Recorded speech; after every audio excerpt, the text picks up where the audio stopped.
I'd like to tell you about the strangest secret in the world.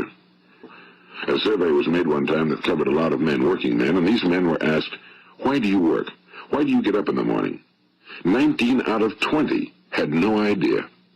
If you ask them, they'll say, well, everyone goes to work in the morning, and that's the reason they do it, because everyone else is doing it. The only person who succeeds is the person who is progressively realizing a worthy ideal. He's the person who says, I'm going to become this, and then begins to work toward that goal. I'll tell you who the successful people are. A success is the school teacher who's teaching school because that's what he or she wants to do. The success is the woman who's a wife and mother because she wanted to become a wife and mother and is doing a good job of it. The success is the man who runs the corner gas station because that was his dream. That's what he wanted to do. The success is the successful salesman who wants to become a top-notch salesman and grow and build with his organization. A success is anyone who is doing deliberately a predetermined job because that's what he decided to do deliberately. But only 1 out of 20 does that. People with goals succeed because they know where they're going. It's that simple. Think of a ship leaving a harbor, and think of it with the complete voyage mapped out and planned. The captain and crew know exactly where it's going and how long it'll take. It has a definite goal. Now, 9,999 times out of 10,000, it will get to where it started out to get. Now, let's take another ship, just like the first, only let's not put a crew on it or a captain at the helm. Let's give it no aiming point, no goal, no destination. We just start the engines and let it go. I think you'll agree with me that if it gets out of the harbor at all, it will either sink or wind up on some deserted beach, a derelict. It can't go anyplace because it has no destination and no guidance, and it's the same with a human being. Why do men with goals succeed in life and men without them fail? Well, let me tell you something which, if you really understand it, will alter your life immediately. If you understand completely what I'm going to tell you from this moment on, your life will never be the same again. You will suddenly find that good luck just seems to be attracted to you. The things you want just seem to fall in line, and from now on you won't have the problems, the worries, the gnawing lump of anxiety that perhaps you've experienced before. Doubt, fear, well, they'll be things of the past.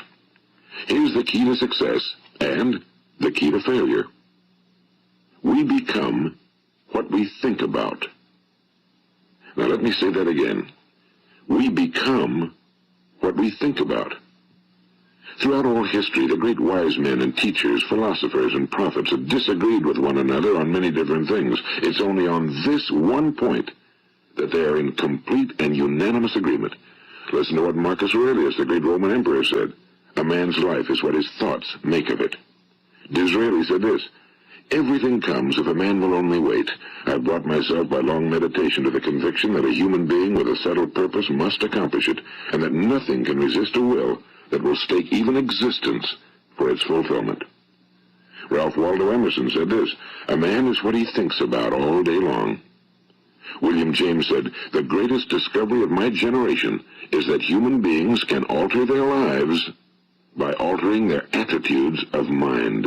And he also said, we need only in cold blood act as if the thing in question were real, and it will become infallibly real by growing into such a connection with our life that it will become real. It will become so knit with habit and emotion that our interest in it will be those which characterize belief. And he also said, if you only care enough for a result, you will almost certainly attain it. If you wish to be rich, you will be rich. If you wish to be learned, you will be learned. If you wish to be good, you will be good. Only you must then really wish these things, and wish them exclusively, and not wish at the same time 100 other incompatible things just as strongly. Now, it stands to reason that a person who's thinking about a concrete and worthwhile goal is going to reach it, because that's what he's thinking about, and we become what we think about.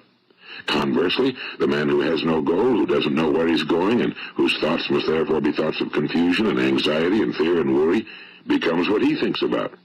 His life becomes one of frustration and fear and anxiety and worry. And if he thinks about nothing, he becomes nothing. Now, how does it work? Why do we become what we think about? Well, I'll tell you how it works as far as we know. Now, to do this, I want to tell you about a situation that parallels the human mind. Suppose a farmer has some land, and it's good fertile land. Now, the land gives the farmer a choice. He may plant in that land whatever he chooses. The land doesn't care. It's up to the farmer to make the decision. Now remember, we're comparing the human mind with the land because the mind, like the land, doesn't care what you plant in it. It will return what you plant, but it doesn't care what you plant. Now let's say that the farmer has two seeds in his hand. One is a seed of corn, the other is nightshade, a deadly poison. He digs two little holes in the earth and he plants both seeds, one corn, the other nightshade. He covers up the holes, waters, and takes care of the land, and what will happen? Invariably the land will return what's planted. As it's written in the Bible, as ye sow, so shall ye reap. Now remember, the land doesn't care. It'll return poison in just as wonderful abundance as it will corn. So up come the two plants, one corn, one poison. Now the human mind is far more fertile, far more incredible and mysterious than the land, but it works the same way. It doesn't care what we plant. Success, failure. A concrete, worthwhile goal, or confusion. Misunderstanding, fear, anxiety, and so on. But what we plant, it must return to us. Plant your goal in your mind. It's the most important decision you'll ever make in your entire life. What is it you want? Do you want to be an outstanding salesman? A better worker at your particular job? Do you want to go places in your company? In your community? Do you want to get rich? All you've got to do is plant that seed in your mind, care for it, work steadily toward your goal, and it will become a reality. It not only will, there's no way that it cannot. You see, that's a law, like the laws of Sir Isaac Newton, the laws of gravity. If you get on top of a building and jump off, you'll always go down, you'll never go up, and it's the same with all the other laws of nature. They always work. They're inflexible. Think about your goal in a relaxed, positive way. Picture yourself in your mind's eye as having already achieved this goal. See yourself doing the things you will be doing when you've reached your goal.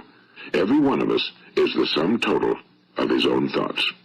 He is where he is because that's exactly where he really wants to be, whether he'll admit that or not. Each of us must live off the fruit of his thoughts in the future, because what you think today and tomorrow, next month and next year, will mold your life and determine your future. You're guided by your mind. You see, the very law that gives us success is a two-edged sword. We must control our thinking. The same rule that can lead a man to a life of success, wealth, happiness, and all the things he ever dreamed of for himself and his family. That very same law can lead him into the gutter. It's all in how he uses it, for good or for bad. This is the strangest secret in the world. I've explained the strangest secret in the world and how it works. Now on this side I want to explain how you can prove to yourself the enormous returns possible in your own life by putting the secret to a practical test. I want you to make a test that will last 30 days. It isn't going to be easy, but if you'll give it a good try, it will completely change your life for the better. The results of your 30-day experiment will be in direct proportion to the effort you put forth. But to be successful in selling our way to the good life, we must be willing to pay the price. Now what is that price? Well, it's many things. First, it's understanding emotionally as well as intellectually that we literally become what we think about, that we must control our thoughts if we're to control our lives. It's understanding fully that as ye sow, so shall ye reap. Second, it's cutting away all fetters from the mind and permitting it to soar as it was divinely designed to do. It's the realization that your limitations are self-imposed and that the opportunities for you today are enormous beyond belief. It's rising above narrow-minded pettiness and prejudice. And third, it's using all your courage to force yourself to think positively on your own problem, to set a definite and clearly defined goal for yourself, to let your marvelous mind think about your goal from all possible angles, to let your imagination speculate freely upon many different possible solutions, to refuse to believe that there are any circumstances sufficiently strong to defeat you in the accomplishment of your purpose, to act promptly and decisively when your course is clear, and to keep constantly aware of the fact that you are at this moment standing in the middle of your own acres of diamonds, as Russell Conwell used to point out. And fourth, save at least 10% of every dollar you earn. It's also remembering that no matter what your present job, it has enormous possibilities if you're willing to pay the price. Now let's just go over the important points in the price each of us must pay to achieve the wonderful life that can be ours. It is, of course, worth any price. 1. You will become what you think about. 2. Remember the word imagination and let your mind begin to soar. 3. Courage. Concentrate on your goal every day. 4. Save 10% of what you earn. And 5. Action. Ideas are worthless unless we act on them. Now, I'll try to outline the 30-day test I want you to make. Keep in mind that you have nothing to lose by making this test and everything you could possibly want to gain. There are two things that may be said of everyone. Each of us wants something, and each of us is afraid of something. I want you to write on a card what it is you want more than anything else.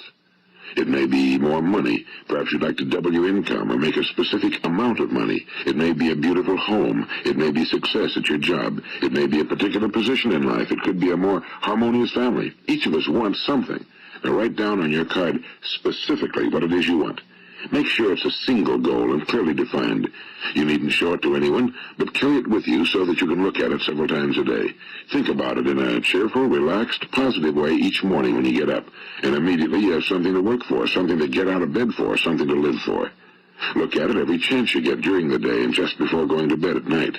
And as you look at it, remember that you must become what you think about, and since you're thinking about your goal, you realize that soon it will be yours. In fact, it's yours really the moment you write it down and begin to think about it. Look at the abundance all around you as you go about your daily business. You have as much right to this abundance as any other living creature. It's yours for the asking. Now we come to the difficult part. Difficult because it means the formation of what is probably a brand new habit, and new habits are not easily formed. Once formed, however, it will follow you for the rest of your life. Stop thinking about what it is you fear. Each time a fearful or negative thought comes into your consciousness, replace it with a mental picture of your positive and worthwhile goal. And there will come times when you'll feel like giving up.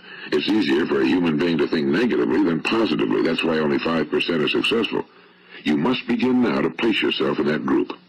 For 30 days, you must take control of your mind. It will think about only what you permit it to think about.